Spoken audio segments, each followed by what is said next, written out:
Good evening. If you open your Bibles to 1 Corinthians chapter 7, part of the text was read for us tonight. 1 Corinthians chapter 7. First thing I want to mention is an announcement that I meant to have made this morning and forgot, and so I don't want to forget this time. The Reese family, Lou and Rebecca, are still sick. They've been sick for a couple of weeks now. And when you have 10 people in a family, that's 10 times sick. So things, if it's not one, it's another right now. But I talked to Louie a bit yesterday, and they're just still struggling with what a lot of us struggled with for a number of weeks, as I did back in the month of January. Anyway, that is the reason that they are not here. So our intention tonight is to discuss, and we're going to do this like a class again, just like we did finish what we started at least a month ago on about 1 Corinthians chapter 7. So we've, Sunday nights, as we've had an opportunity, talked about marriage and divorce, passages about this. And so we want to finish 1 Corinthians 7. Just as a reminder of what we have talked about so far, because I realize not everybody was here maybe in the previous. But we talked about in Matthew 19. We talked about also Deuteronomy 24 as it connected with Matthew 19, the Pharisees following Deuteronomy 24, Jesus going back to the beginning and saying, no, the law is from the beginning. The only reason Deuteronomy 24 was written to you is because of the hardness of your hearts, that you had put away your wives, but from the beginning it was not so. We notice the general rule of divorce, that divorce is sin without the cause of sexual immorality. Now, I mentioned that's a general rule because we've talked about that a little bit. 1 Corinthians 7, 10 through 12 seems to give an exception for divorce only, and we discussed that. And we want to talk about another situation now in this following text. You might remember that in 1 Corinthians 7, that interesting little statement by Paul in verse 10 and 11, where he says, a wife should not separate from her husband, but if she does, she should remain unmarried or else be reconciled to her husband, and the husband should not divorce his wife. So there is that little statement, but if she does, indicating that there may be a situation where a wife, or I could even say, as I mentioned, examples, a husband might depart but cannot remarry because of unlawful things taking place in the house, children are getting abused. There could be a lot of things like that. She herself is being abused. I mentioned to you a man that I knew where his wife, he would wake up at night with his wife with a knife to his throat and said, one night I'm going to cut you, and stuff like this. So, those are the situations, just like when Paul escaped from leaders and rulers, escaped from them, even though he's to follow the laws of the land. Those were situations in which he was allowed to escape.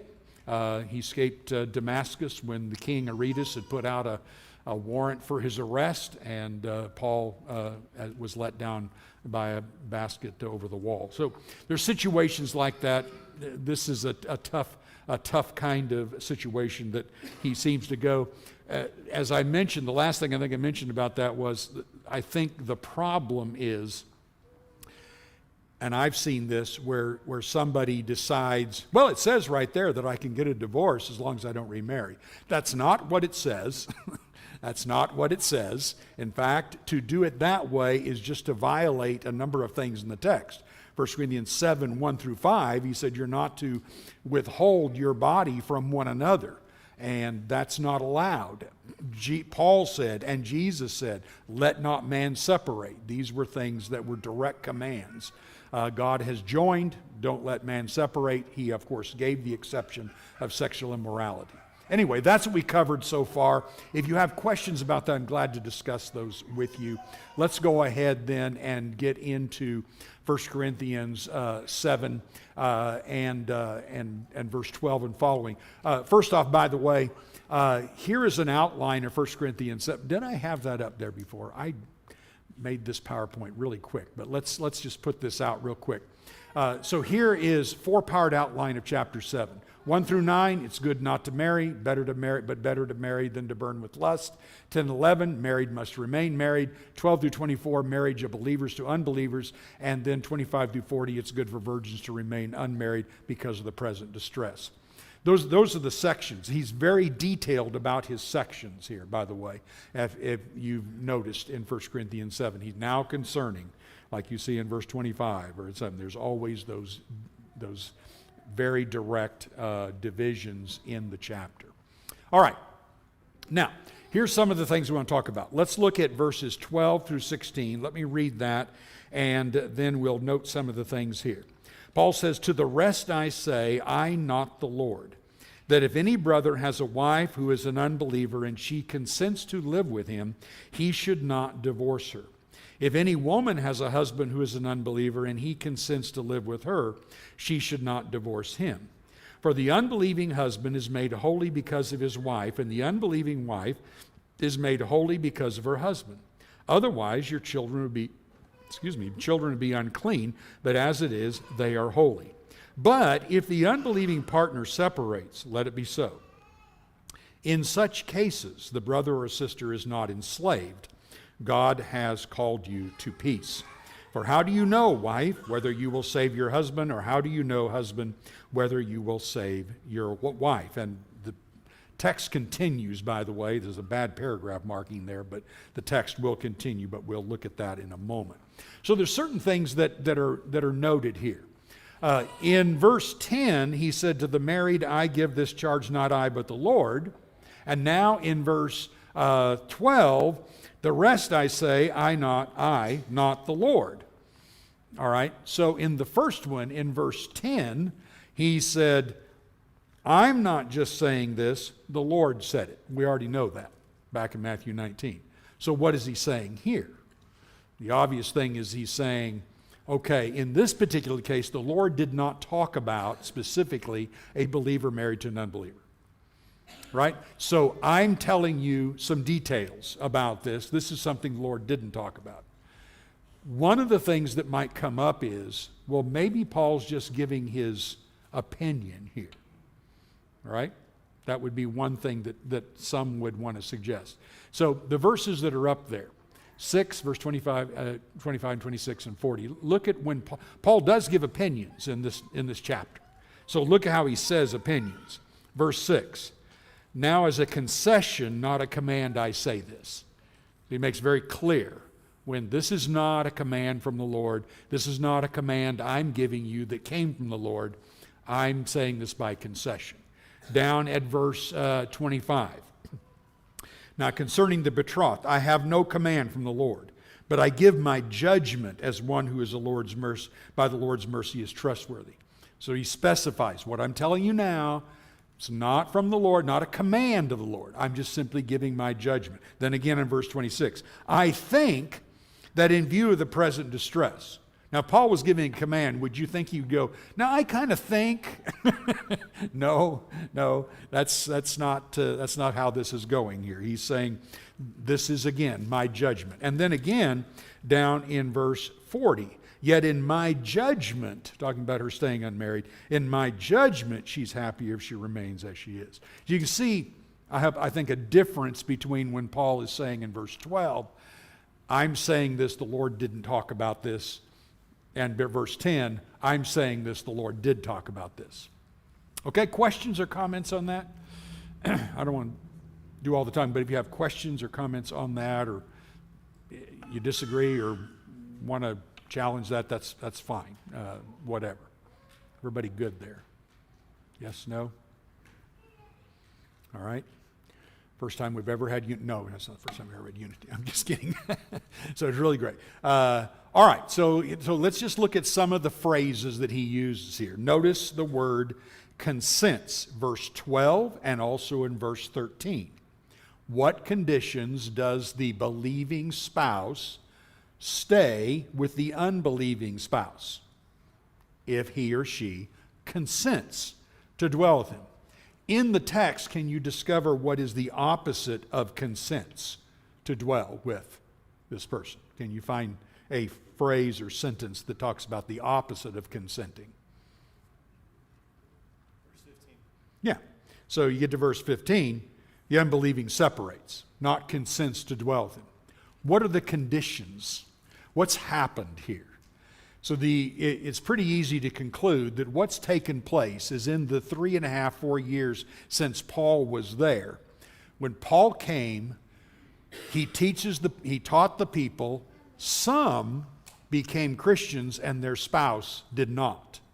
And I mentioned this briefly last time we studied this. The one who did not consent, why didn't they consent? Because it's no fun to be married to a Christian. Well, it should be, but in their condition, they're like, no, we don't like our spouse being a Christian. I've mentioned to you that I've had at least 2 examples of that in my life where a person became a Christian, the wife became a Christian, the husband didn't like it, was not pleased to dwell with him, gave them all kinds of havoc, eventually left them over it, not consent to dwell with them. So when you look at, in fact, the very last statement of verse 15, God's called you to peace. So he's trying to keep it from having this all-out battle because one's a Christian, one's not a Christian, and the one who's not a Christian is just not pleased to dwell. Now, big thing is, what would have been the question that the Corinthians had asked Paul? Can you figure it out from this? Unbelieving husband or wife is made holy by the believer.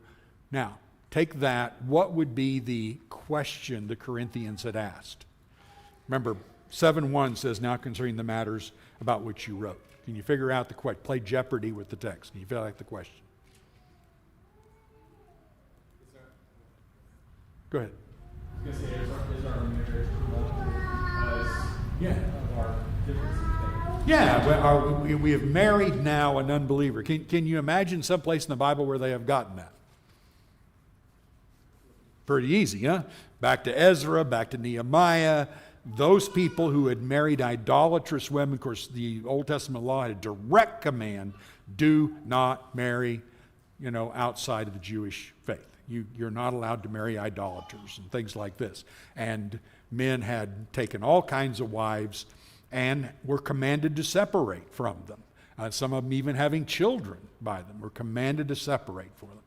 So you can imagine these who've become Christians probably have studied the Old Testament law, see this, and they're wondering, am I in an unclean marriage?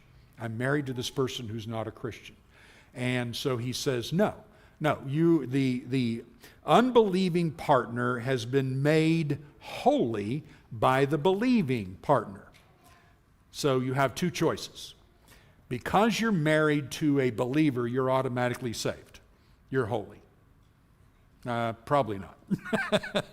The other choice would be that, no, this is not like the law of Moses. This is a situation where what you are has created a holy relationship. God is not condemning that. That's okay. Marriage law began when? The beginning, Genesis. So if you descended from Adam and Eve, we're okay, right? The law was different for the Jews. So basically just simply saying here, look, you're fine, your children are fine, it's not like Ezra, it's not like Nehemiah, it's not like that situation at all. This is a wholly different situation, especially in the category of you became a Christian, your husband or your wife did not become a Christian, and as long as they're consenting to live with you, everything's cool. You don't have to worry about that. So that I think that's the only conclusion that you could draw, unless anybody has something different that you would suggest from that. I can't imagine anything else, but that doesn't mean there isn't. So, all right, we good? I want to make sure I don't run over anything here or just run over you if there's anything to say. What do you do with people who read this and say, well, what about the 3 other marriages I had before the one and then the one today? Yeah. Does this say that I'm good in the one I'm in? Yeah, and here's Chip brings up a good question where people just in general take this passage and apply it to any and all marriages that come to an end. Okay, again, you have to look carefully at the context here. What made, in this case, letting the divorce happen? You notice verse 15, let it be so. What made that happen? Got a specific here. Yeah, the non-Christian says, I don't want to be married to you as a Christian. There is not a peaceful situation. They're not happy. The idea of verse 13, verse 12 and 13, consents, or if you're reading the older versions, like King James, I believe, says content to dwell with you. All right? You're not allowed to leave as long as they're content to dwell with you. But if they're not content to dwell with you, then, and they want to leave, then let them leave. Now, these are real specific situations that he's given, and I think it's really dangerous for somebody to come along and say, well, we can just apply this to anything. He's just got through saying back in verse 10 and 11 that you're not allowed to separate and you're not allowed to divorce. By the way, I wanted to mention this before we started. Verse 10 uses the word separate. Verse 11 uses the word divorce. 2 different Greek words. Means exactly the same thing. Sometimes people think, oh, I can separate, and then that's not the same as getting a divorce. The Lord said, you shall not separate. Matthew 19, verse 6. Other than, of course, the cause of sexual immorality. But you shall not separate what God has joined together. He used the same word that's used here. But the word divorce is used synonymously in both texts, both Matthew 19 and here. A lot of the text kind of suggests that 2 unbelieving people, one of them becomes a believer. The non-believer says, I want out. Yeah. Is it your view that this addresses people who pretend they're believers and they're married, then one falls away? No. I personally wouldn't see it that way. 2 believers are married, one of them falls away, is no longer happy to live with the believer. Of course, obviously, I think you could draw a conclusion. If they're going to leave, I mean, you're not going to shackle them. You let them leave. But there's in this case, and notice how he says, in such cases. Let me put that up here. I think that's, we've talked about that. So in such cases, or the Greek here is this kind or this sort of case. In such cases, what's taking place here? It's the dissatisfaction that I'm married to this believer. And in such cases, you don't want to battle that. Now here's what's happening. The unbeliever is saying to the believer, stop it. If we're going to have a marriage here, you got to quit being a Christian. Look down at chapter 7, verse 23, part of the same context. 7:23, you were bought with a price, do not become bondservants of men. When he says here in verse 15, in such cases the brother or sister is not enslaved, the idea in the Greek verb tense is in such cases, a brother or sister is not enslaved. In such cases, they're not enslaved, nor have they ever been enslaved. Verse 23, you're not ever allowed as a Christian to put yourself in a position where somebody else is controlling or trying to get you to compromise your faith. Whether it be a job situation or marriage situation, whatever situation. You are not allowed to put yourself in a situation where you compromise your faith for somebody else's desires. That's evident in 2 Corinthians 6 and verse 14. Be not unequally yoked together with unbelievers. What's that mean?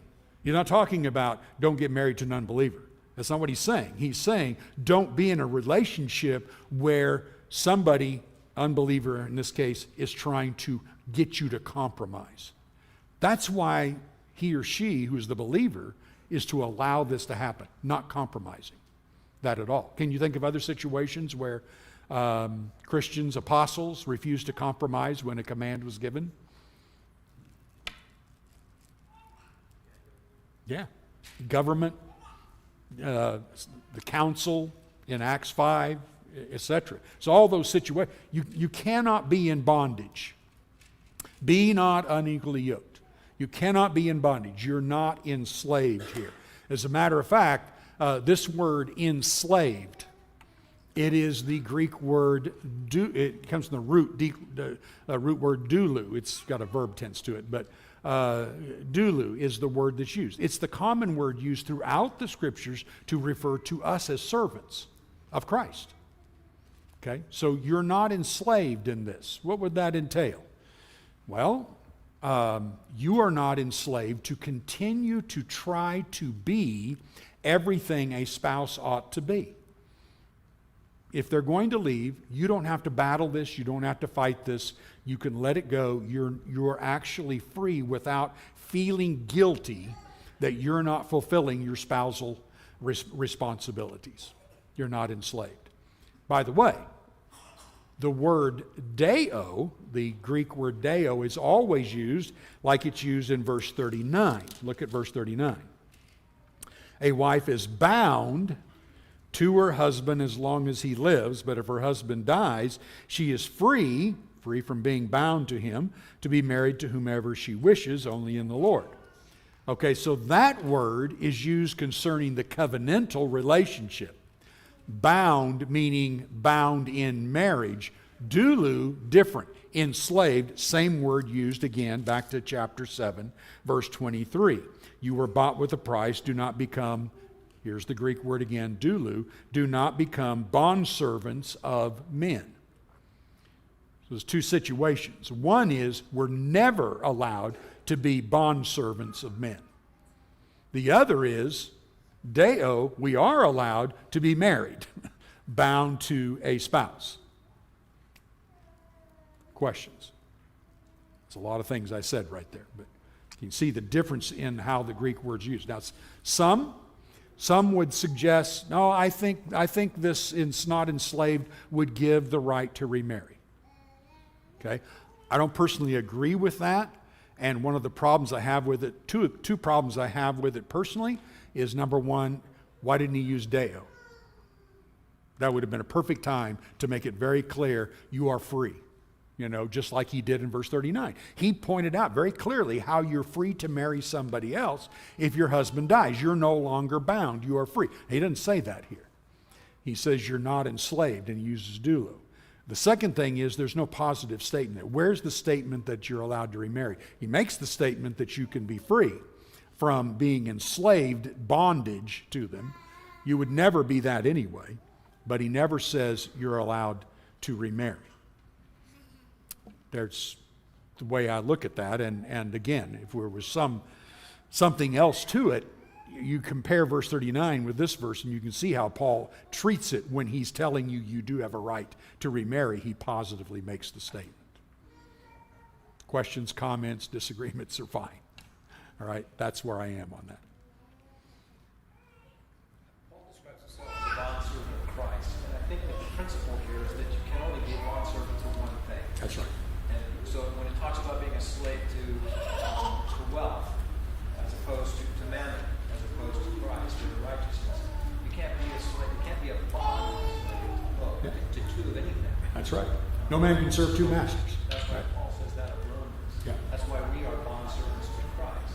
Exactly. You And can't so be a bondservant to anything. you just simply can't. That's right. And that's where the ideas that are going on here of a believer married to an unbeliever, as long as he consents to dwell with you, great. You're not in bondage to him. You're not enslaved to him. And you are never to be enslaved to him or her regardless, because that's not allowed. That's just the universal thing. So again, the idea under such cases, you're not enslaved. Under such cases, you've never been enslaved. Not now or ever. So you need to keep that in mind. That's the idea. Okay? Now, let's look at one other little phrase before we moved on. We've already mentioned God has called us to peace, which gives you the idea of he simply doesn't want a Christian battling a non-Christian over whether or not we're going to stay together because you feel like you have an obligation to stay with him no matter what. He doesn't want to be with you, or she doesn't want, however that would be, and therefore God has called us to peace. All right, so there's our first section, but not the end of the statement. Look at verse 24. Verse 17. And again, this is a good translation here. It says, "Only let each person lead." Notice there's a connection between the previous verse. He's not starting a new subject. A lot of people like to think they're starting a new subject here. So let's read this section, verse 17. "Only let each person lead the life that the Lord has assigned to him and to which God has called him. This is my rule in all the churches." In other words, this is universal, not something special to you guys. "Was anyone at the time of his call already circumcised?" By the way, what's it mean at the time of his call? Yeah, when he became a Christian. So, when you became a Christian, at the time of your call, were you already circumcised? Let him not seek to remove the marks of circumcision. Was anyone at the time of his call uncircumcised? Let him not seek circumcision. Now, read that as, was anybody called as a Jew? You don't have to seek to not be a Jew. Was anybody called as a Gentile? You don't have to seek to not be a Gentile. Your earthly relationships here and the things that, just like we would say today to somebody who says, if I become a Christian, do I have to stop saying pledge allegiance to the flag? No, you can still be an American. You can still celebrate the 4th of July. You can still go, whoopee, we're free. You can do those things. They're not sinful to do those things, and you as an American can stay an American. And Paul is basically teaching that. Notice verse 19. "For neither circumcision nor counts for anything, nor uncircumcision, but keeping the commandments of God." Okay, what counts? Keeping the commandments of God. And then, "Each one should remain in the condition in which he was called. Were you a bondservant when called? Do not be concerned about it. But if you can gain your freedom, avail yourself of the opportunity. For he who is called in the Lord as a bondservant is a freedman of the Lord. Likewise, he who is free when called is a bondservant of Christ. You were bought with a price. Do not become bondservants of men. So, brothers, in whatever condition each was called, let him remain with God." All right? Whatever situation you're in, you can stay with God. You just remain in that situation. The question is about this, are there limitations to the conditions? In whatever condition each is called, let him remain in that condition. Are there exceptions to that statement? If so, what are the exceptions? You teach somebody the gospel, they desire to be baptized into Christ, and they say, "This is what I do for a living," and you say, "Well, it doesn't matter. Whatever you do, you do." "Well, this is how I'm living my personal life right now." "Well, it doesn't matter. Whatever condition you found yourself, are there limitations? And if so, what would you call those limitations? How would you categorize them?"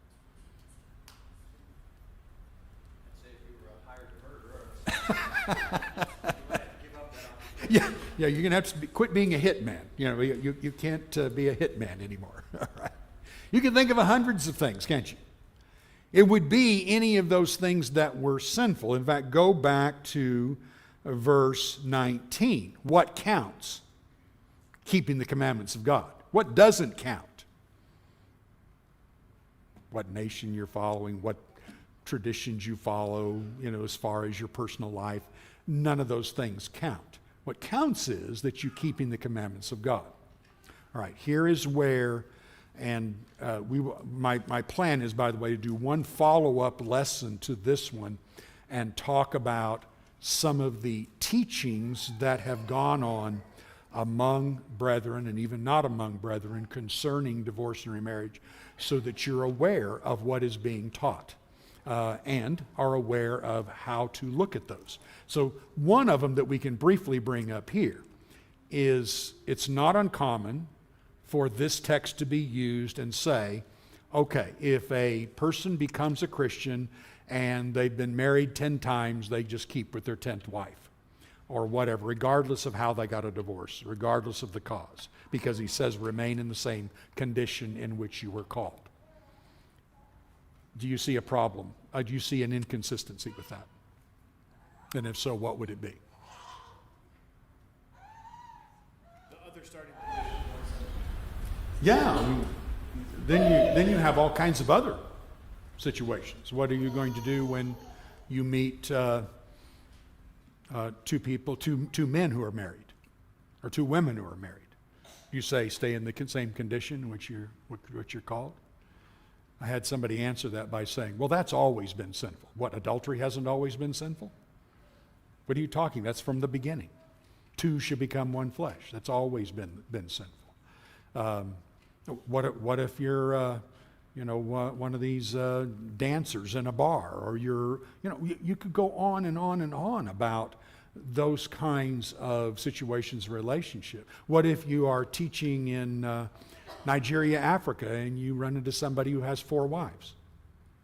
Stay the same calling where you're called. What if you're teaching one of the extremists that are offshoots of the Mormon church in Utah, and they go, I realize I was wrong. I want to become a Christian. I've got 10 wives. Can I keep them? Sure, stay in the same calling we were called. I don't know how to get around that inconsistency. And yet, man, I've heard that preached. Heard that taught, Drew. That line of logic would just infer that God's calling doesn't actually call you to change. It really is a call to conform and to keep his commandments and to change and to follow in his footsteps. So if you think about, well, what are the things I wouldn't have to change? What are the things he has asked me to change? Yeah. What a great way of saying that. You really helped me put that very distinctly. God has called us to repent. God has called us to make a change at what was wrong. And if becoming a Christian suddenly makes what was wrong right, then you've simply brought about a conformity to the world instead of conformity to Christ. What a great statement. That's a great way of pointing that out. Okay, but you can see how that plays out in the text. If you're not careful, you just want to make a generic statement. And we'll talk more about that in the next lesson when we talk about, when we actually look at that a little more carefully. What happens when you teach a couple who openly admit that they did not get a divorce because of sexual immorality? How do you go about teaching that? And what are the teachings that that are out there that would try to justify that? So we'll get into that in the next lesson that we're able to do here, which I think I'm scheduled in 2 weeks. So you can study that a bit. All right. Anything else on 12 through 24? Okay. We've talked about that. So let's go on to 25 through 40. Notice again the very distinct change in topic. Now concerning the betrothed, I have no command from the Lord, but I give my judgment as one who by the Lord's mercy is trustworthy. I think that in the view of the present distress, it is good for a person to remain as he is. Are you bound to a wife? Do not seek to be free. Are you free from a wife? Do not seek a wife. But if you marry, you have not sinned, and if a betrothed woman marries, she has not sinned. Yet those who marry will have worldly troubles, and I would spare you that. This is what I mean, brothers. The appointed time is grown very short. From now on, let those who have wives live as though they had none, and let those who mourn as though they were not mourning, and those who rejoice as though they were not rejoicing, and those who buy as though they had no goods, and those who deal with the world as though they had no dealings with it, for the present form of this world is passing away. Okay, world's going to turn upside down for you. Better, if possible, not to marry you. I was reminded of Jesus in Matthew 24 when the destruction of Jerusalem was about to come.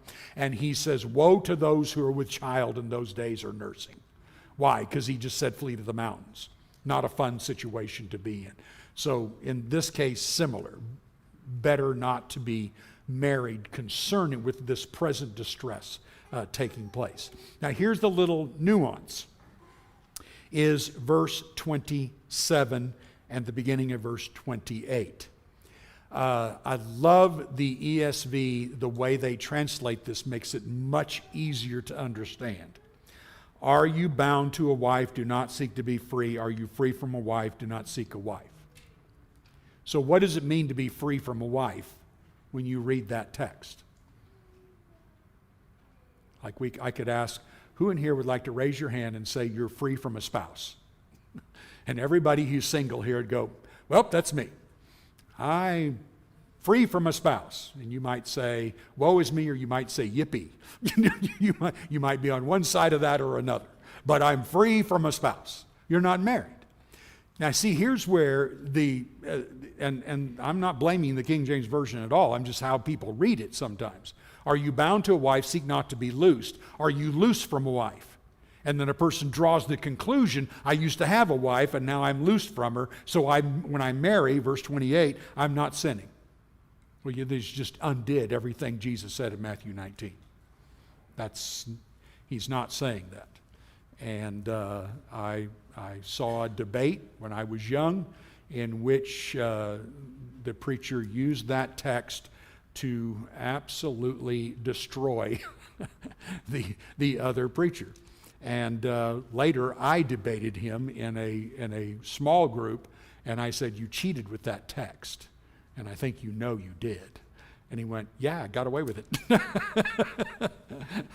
Yeah, you did cheat with that text. If you're going to make your point, you can't use this text, because he's not saying that the assumption is not that the person was married before and is now loosed from it. If he is loose from it, he's loose from it because it was scriptural, according to Matthew 19. And as I said to this preacher, you've got to go back to Matthew 19, make your point, before you can use this text. And he agreed. He agreed with me. Yep. Did a little cheating there, but boy, it debated well.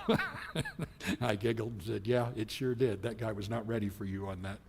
At any rate, I hope you see that point there. He's simply saying, you already married? You can't get a divorce. Are you not married?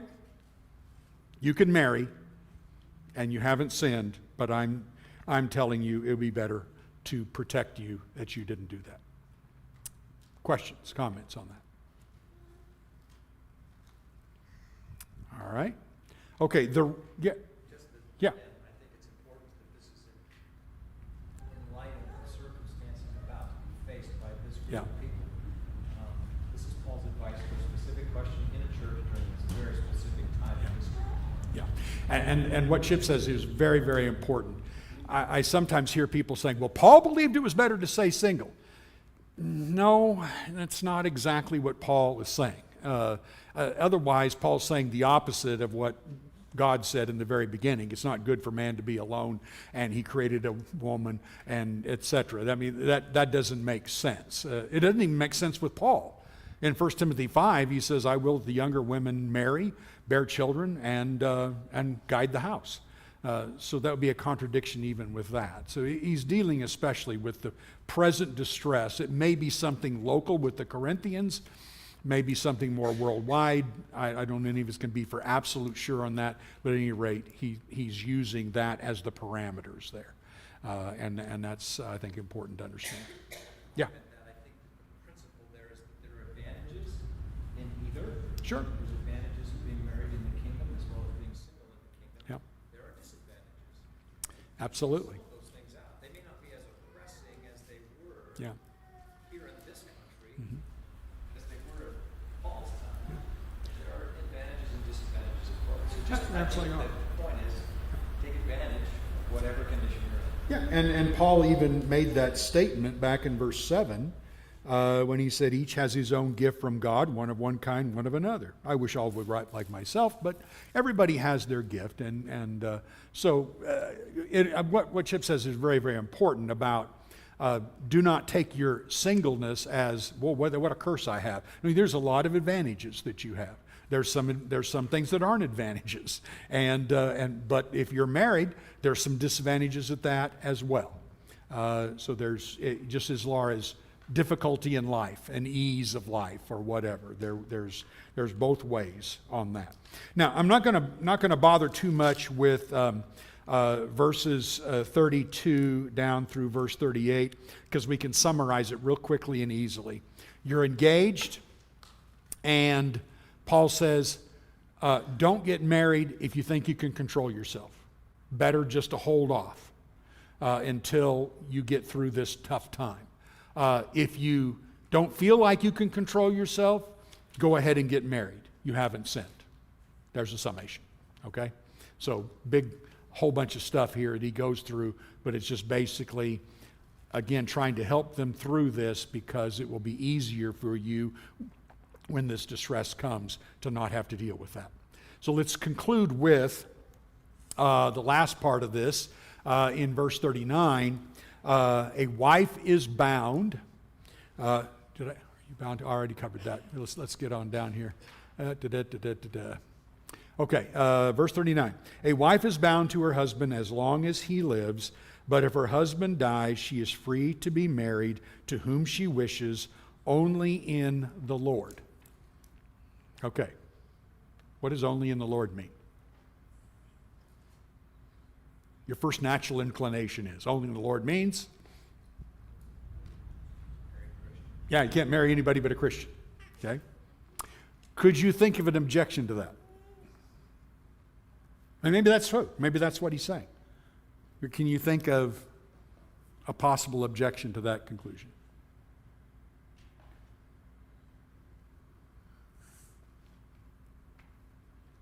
No? Drew. Sorry. Drew. If that were the case, then what's this whole point of what you were talking about earlier on you can maybe win over your unbelieving spouse in the first place, and like the fact that these marriages are valid and occur and there's no prohibition against it makes it tough to say that this means you can only then ever marry a Christian. Right. Seems inconsistent with what Paul has already talked about, that you're married to an unbeliever and you're supposed to stay as long as they're happy and all of that. Seems a bit inconsistent to now call this a sinful relationship. And, if he were saying it, then you would have to draw the next conclusion, and that is, if you went ahead and married somebody who was not a Christian, then you would be required to divorce from them, because he just said don't do it. So that would be a challenge. Plus, marriage is from the beginning. It's a little difficult to go down there. Now, let me mention one other. There's only one other place in the New Testament where he uses the phrase, only in the Lord. Can you think of it? Parents, every parent should know this one. Children, obey your parents in the Lord, for this is right. So obey your parents only if they're Christians. I don't think that works. So is that what he's saying, or is he saying only in the Lord, only according to the Lord's rules, commandments, parameters, etc.? You are allowed to remarry as long as it fits within the parameters of the Lord. In other words, you're not allowed to marry somebody who's been divorced unscripturally. You're not allowed to marry other conditions that might come about. You're not allowed to do that. It has to be within the Lord's commandments and rules, which would be the same thing with children. Obey your parents, assuming that your parents are asking you to do something that is not against God. That would fit. Okay? Anything final? Go. I can't let them hang there without saying that, again, that this instruction to marry only in the Lord, I do think he means because of the time that Okay. you're currently in, All right. rather than go through